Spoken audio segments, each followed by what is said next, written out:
In this video, we will test a simple Arduino push button counter. The components used in this project are an Arduino Uno and a push button. Connect one side of the push button to digital pin 2, and the other side to ground.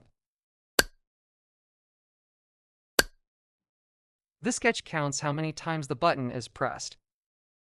Upload the code to the Arduino board. Open the Arduino IDE Serial Monitor and set the baud rate to 9600. The serial monitor is now ready to display the counter value. Each time the button is pressed, the counter increases by 1. The counter value is printed in the serial monitor.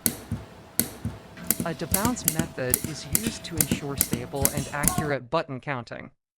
The complete code and wiring details are available in the pinned comment.